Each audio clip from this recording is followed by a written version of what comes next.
مشاهدينا الكرام، السلام عليكم ورحمة الله تعالى وبركاته.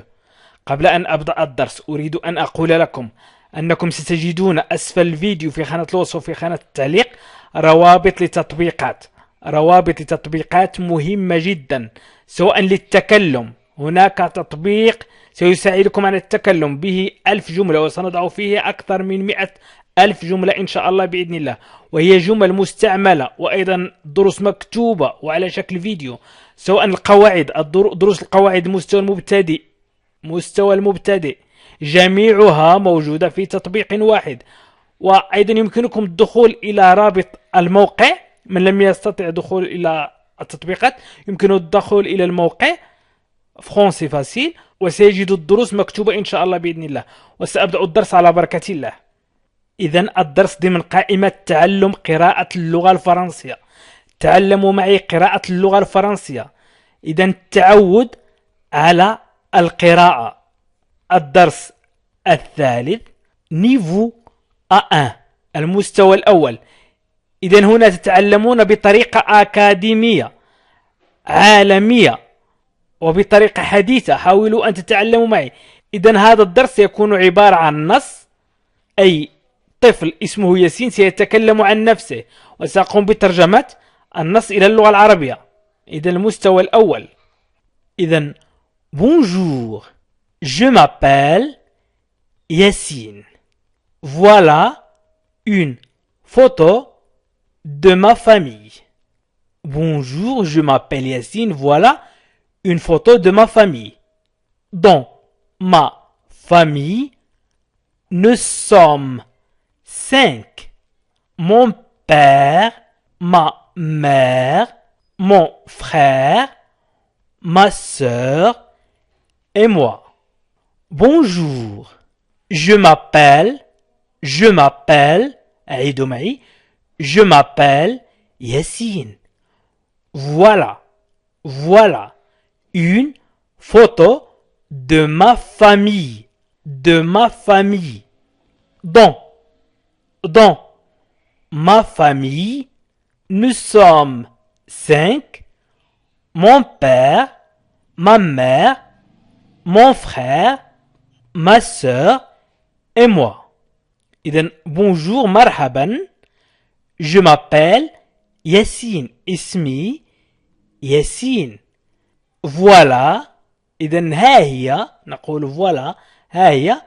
Voilà une photo، نقول هذه الصورة. De ma famille، عائلتي. إذن voilà يمكن أن نقول هكذا أو ها هي، ولكن في اللغة العربية نقول voilà une photo، هذه صورة، أو ها هي صورة عائلتي. Voilà une photo de ma famille. إذن الصورة في الأسفل هي صورة لعائلة من 5 أفراد، وهي العائلة التي يتكلم عنها ياسين. إذن bonjour, je m'appelle Yassine. Voilà une photo de ma famille. Dans ma famille, nous sommes 5. Nous sommes 5. Dans ma famille, nous sommes 5. هناك 5 منا في عائلة، أو نحن في العائلة 5. Mon père، أبي، ma mère وأمي، mon frère وأخي، ma sœur وأختي، et moi وأنا. إذن هنا في اللغة الفرنسية نقول mon père et ma mère et mon frère et ma sœur، نضع فقط فيرغول أي فاصلة. أما بالنسبة للغة العربية نكتب و. إذن أبي وأمي وأخي وأختي وأنا. نقول هناك في 5 أفراد في عائلتي، أو في عائلتي 5 أفراد. 5 أفراد. نحن 5 في عائلتي، أبي وأمي وأخي وأختي وأنا. إذن bonjour, je m'appelle Yassine. Voilà une photo de ma famille. ما. إذن للمؤنث نقول ma famille، عائلتي، la famille، العائلة التي أملكها أنا. ma maison، منزلي. إذن dans ma famille nous sommes 5. نحن نحن 5. mon père، أبي، قلنا mon père لأن père مذكر، نقول mon père.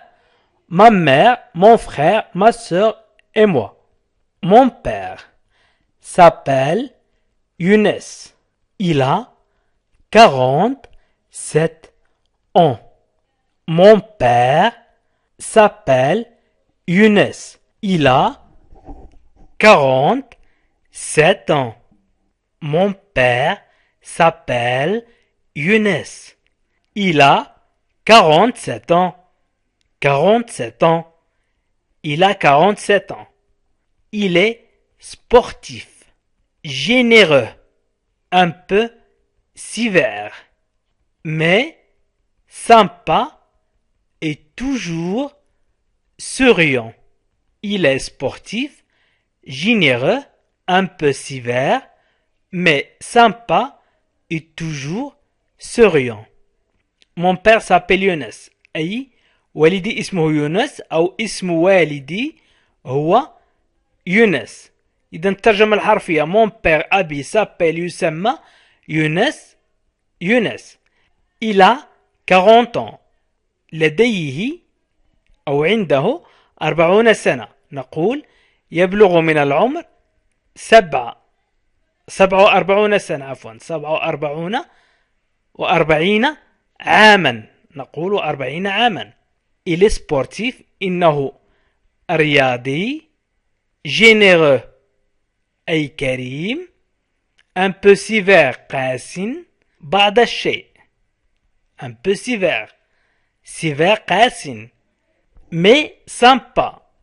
لكنه لطيف et toujours souriant ومبتسم دائما. يمكن نقول يبلغ من العمر. نقول لديه 47 عاما. لديه. لديه. إذن mon père s'appelle Younes. Il a 47 ans. لديه 47 عاما. Il est عندما نقول إلى لديه وإذا قلنا إلي يكون هو يكون il est sportif هو يكون رياضي أو إنه رياضي. لا نقول في اللغة العربية هو يكون رياضي. نقول إنه رياضي أو هو رياضي. généreux كريم. généreux un peu sévère قاس بعض الشيء. قاس بعض الشيء. un peu sévère mais sympa. لكنه لطيف mais sympa et toujours souriant ومبتسم دائما أو دائما مبتسم. إذن mon père s'appelle Younes. Il a 47 ans. Il est sportif, généreux, un peu sévère mais sympa et toujours souriant. Ma mère s'appelle Nancy. Elle a 45 ans. Elle est active, gaie et douce. Ma mère s'appelle Nancy. Elle a 45 ans. Elle est active, gaie et douce. اسم والدتي نانسي.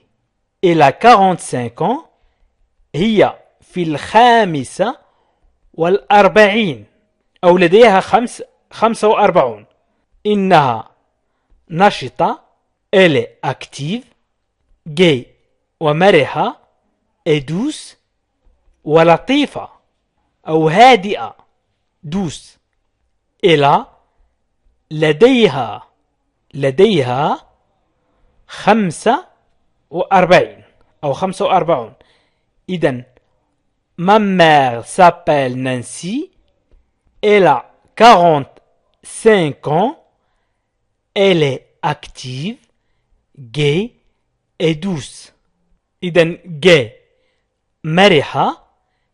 douce نقول رقيقة لطيفة. Mon frère s'appelle Shadi. Il a 10 ans. Il est paresseux et sympa. Il va toujours à l'école primaire.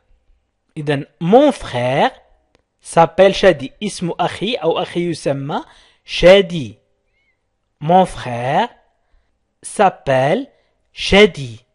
Il a 10 ans. عمره أو لديه 10 سنوات. نقول لديه il a 10 ans. Il a 10 ans. Il est paresseux. إنه كسول. Et sympa. وودود. أو يمكن نقول رائع. Il va toujours à l'école. يذهب كل يوم للمدرسة. عفوا à l'école primaire الابتدائية. عفوا à. يجب أن نضيف هنا à l'école. Mon frère s'appelle Shadi. Il a 10 ans. Il est paresseux et sympa. Il va toujours à l'école primaire. المدرسة الابتدائية à l'école primaire. Il va toujours يذهب دائما. يذهب دائما أو كل يوم. Ma sœur s'appelle Sophie. Elle a 5 ans. Elle est gaie et souriante. Elle va à l'école maternelle. Nous avons aussi 2 chats et un chien. Ma sœur s'appelle Sophie. Elle a 5 ans. Elle a 5 ans. Elle est gaie et souriante. Il va à l'école maternelle. Nous avons aussi 2 chats et un chien. إذا حاولوا أنتم الآن ترجمة هذه الجملة. فقد قمت بإعادة بعض الكلمات التي استعملتها في الفقرات الأولى. إذا maternelle l'école maternelle هو روضة الأطفال. روضة الأطفال l'école maternelle. Nous avons aussi 2 chats et un chien. لدينا أيضا قطتان وكلب. إذا حاولوا ترجمة هذه الفقرة، وأنا أيضا سأقوم بكتابة الترجمة إن شاء الله بإذن الله في الدرس القادم.